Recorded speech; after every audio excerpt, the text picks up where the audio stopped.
Est-ce que, au final,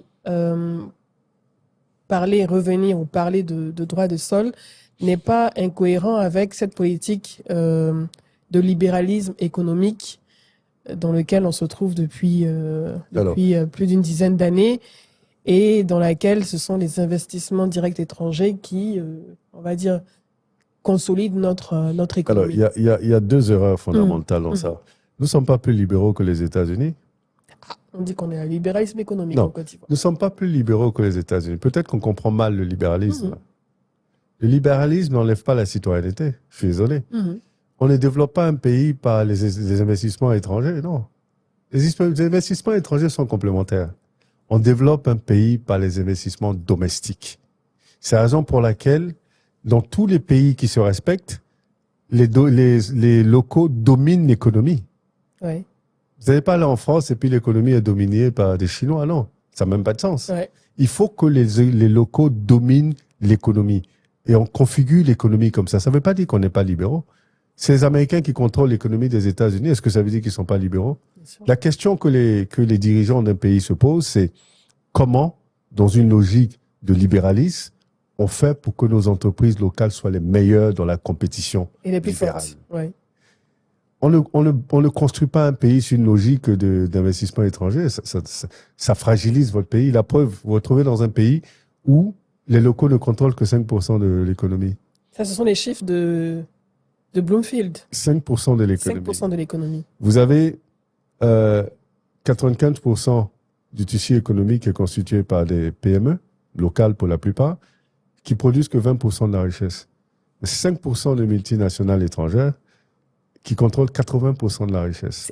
Donc, vous êtes une économie qui performe, oui, mais qui est fragile à moyen terme.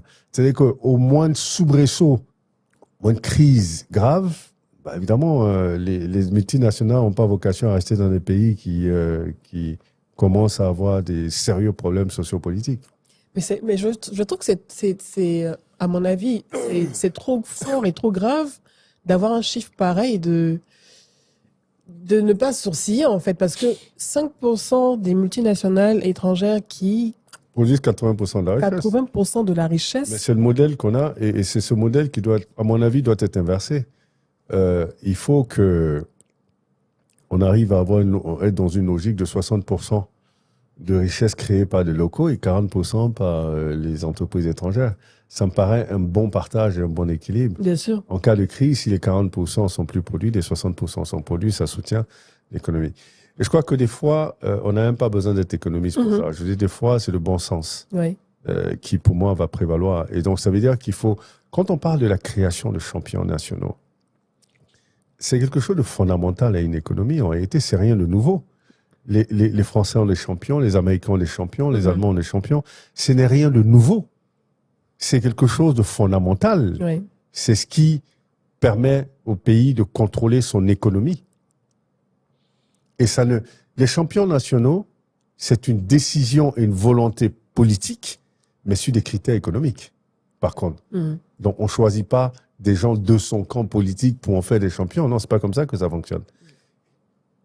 Quand on est au pouvoir, on a une volonté politique de créer des champions, mais on identifie dans chaque secteur d'activité les personnes qui ont fait leurs preuves, qui ont atteint un certain niveau. On veut créer des conditions pour qu'ils deviennent des mastodons dans ces secteurs et qui dominent ces secteurs-là. Oui. C'est de ça qu'il s'agit. Et c'est comme ça qu'on finit par dominer son économie. On met l'accent sur l'économie domestique d'abord, avant de penser aux investissements étrangers. On privilégie les locaux d'abord, les entrepreneurs locaux d'abord. Mais c'est ce qui me paraît tout à fait évident.